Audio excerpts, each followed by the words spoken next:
hello, and welcome to my channel.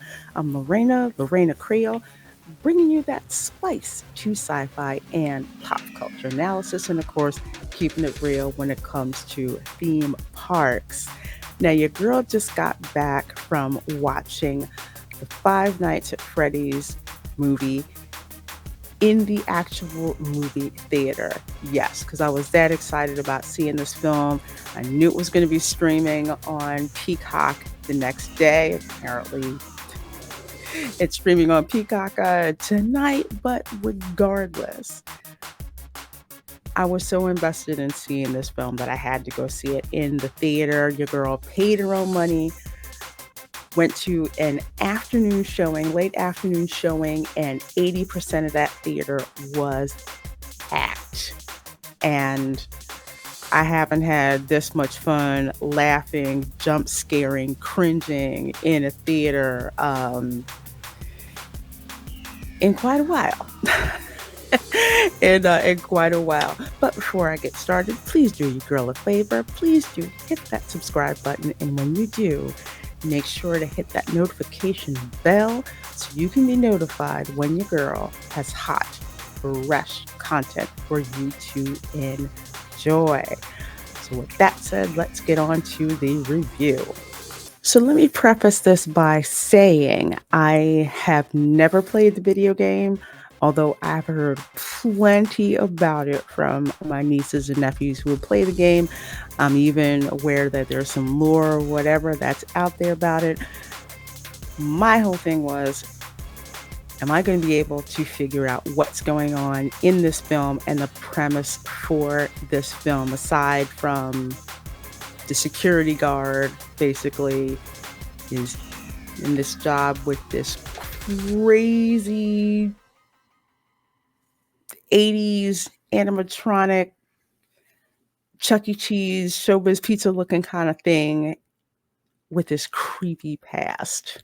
What's going on, in this place? Of course, in the beginning, they're going to show you that robots are there's something really messed up about these robots.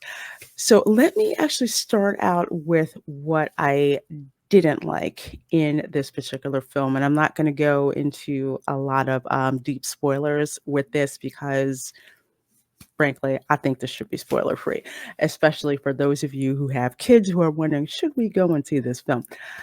I did not like the trope of watch out for the kidnappers. They did the same kind of thing in the Black Phone.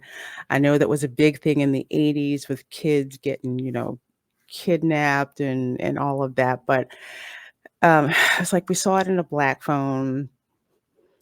I really didn't think it was necessary to see it in this movie. I mean, I could see why they used it, but if you hadn't seen the Black Phone, this probably wouldn't bother you. But as someone who has seen The Black Room, which is rated PG-13 as well, by the way, it was kind of like, y'all could have went for some a little, little different than that.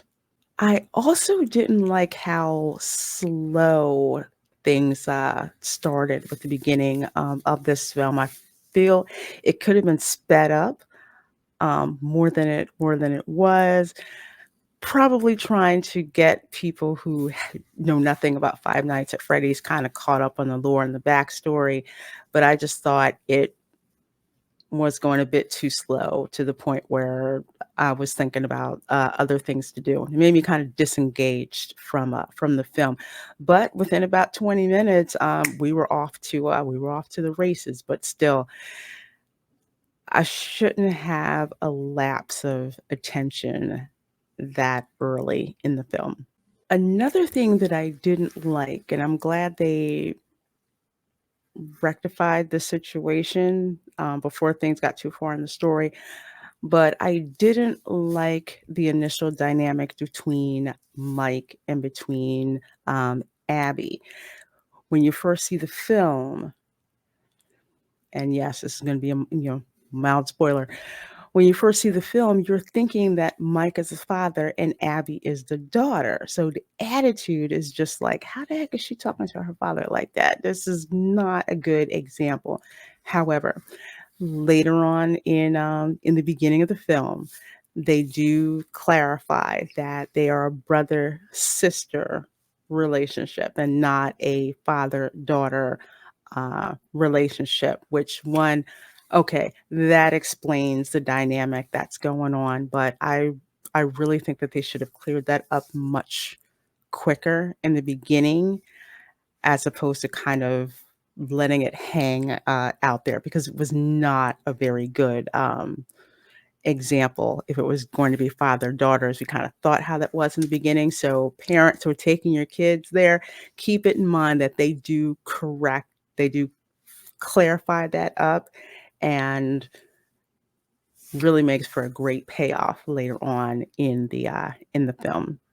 I didn't like that Matthew Lillard didn't have a lot of time in the film. I love Matthew Lillard. He's he's always going to be live action Shaggy to me, and I was quite disappointed about how little he was used in the film with respect to screen time. I mean, he had a pivotal character, but it's just like Matthew Lillard. I want more. I want to see more of him. So shame on them. All right, so let's get to what I did like. Number one, how these creepy ass animatronics looked creepy ass. I mean, I have PSTD or okay, maybe not PTSD. I don't want to joke about that. But when I was a kid, growing up with the likes of Chuck E. Cheese, those animatronics, I knew something was not up, something was not quite right with them. I mean, the other kids are like, "Oh, this is great." And I'm like watching you.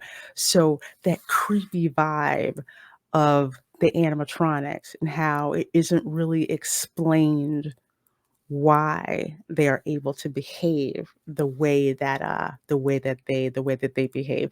So they nailed that whole 80s aesthetic down, including the VHS training video. Great job. Great job with that. With setting that scene. The dynamic between Mike and Abby, Mike and his and his sister, the things that he's trying to do the best for her, even though it turns out it may not be the best thing for him to have custody of her. So that's an interesting dynamic how that gets set up. I do like that there is a real arc for Mike. He's not just out there just to be out there. There's pain that he's suffering through, and he makes the Faustian bargain, so to speak, of well, I'm not going to spoil that. Let's just say that there is a Faustian bargain that is made, and you have to see what the consequences of that are. I like the fact that while there is gore, it's not the blood and guts all over the place. It's I want to say it's like it's hidden, it's implied, where instead of seeing blood and guts splashing all over the place, you'll see, like a bloody handprint or something like that. So I like how they did that. Again, keeping it PG-13 so a wider audience can enjoy it. I al do one. I also like the fact that if I hadn't played the game, which I had not, I was able to watch this film and enjoy this film and understand what the heck is going on at this place, and what's up with these demented animatronics, and why a whole lot of security guards hadn't lasted there, and finding out the story behind the story. So I did like that they did that, and They had a reveal in there that was akin to something straight out of Scooby Doo. I kid you not, and the whole audience just like reacted in a great crazy way when they saw that. This film is pretty much a love letter to the fans of Five Nights at Freddy's. It's extremely obvious. Reminds me of how live action One Piece, how that was. It seems to be apt attention to the lore, parts that I didn't things that I saw that were out there, I knew that there was a reason for that. There were people in the audience who obviously knew the lore, who were pointing stuff out and, you know, letting other people know, hey, this stuff is important. And I'm glad that they included it. I like that the villains were freaking unrepentant in this movie. Straight up evil. No explaining, no excuses. They're just freaking evil. And in this case, you have probably, no, I'm gonna say one of the most evil villains that I have seen in this. And the villain is perfect for the PG-13 rating. That is that this movie is rated. Um, let's see, what else did I like? Oh yeah, and I also liked how little Matthew Lillard was used in this film. If you're scratching your head about that, I want you to scratch your head about that. Those of you who've seen the movie, don't spoil it. Do not spoil it. Do not spoil it in the comments. Overall, I enjoyed watching this film. I paid to see it in RPX, like enhanced sound and all of that stuff. It was great because I felt like I was in that creepy ass pizzeria. Oh, it was just crazy. I felt like I was in Freddy Fazbear's Pizza, just with all the sounds and creepy things going on. And by the way, that cupcake, I need a plushie of that cupcake. There are probably some of you wondering, is this film suitable for children? Okay, it's a PG-13 rating. I would probably say if your kids are younger than 10, probably don't wanna don't wanna bring them to this, just with the peril, just with some of the subject matter that's in there. It's not bad subject matter. It's just subject matter that, like, older children would be able to truly grasp and understand. There are great lessons about the power of family, um, about appreciating what you have, uh, about realizing that you can't change the past, and that some people are just freaking evil. They're evil and they need to pay. Overall, great popcorn film. I give it a 7.5 out of 10. The folks that I saw it with in the audience, they absolutely loved it. People were cheering. People stayed throughout the end credits because they wanted to see if there was a bonus scene. And as we were coming out, there were people coming in who were asking the same question: is this movie good? Is this movie worth seeing? And my answer to that is yes, 100%. Granted, it is streaming on Peacock. By all means, if you have Peacock, watch it on Peacock. But I will tell you, there is something about seeing this film in RPX or the highest cinematic experience that you can get, and just feeling how creepy it is to be Fazbear's Pizzeria and wondering, where's that demented animatronic? And are they right behind me? Are they coming at me? I mean, the experience is great.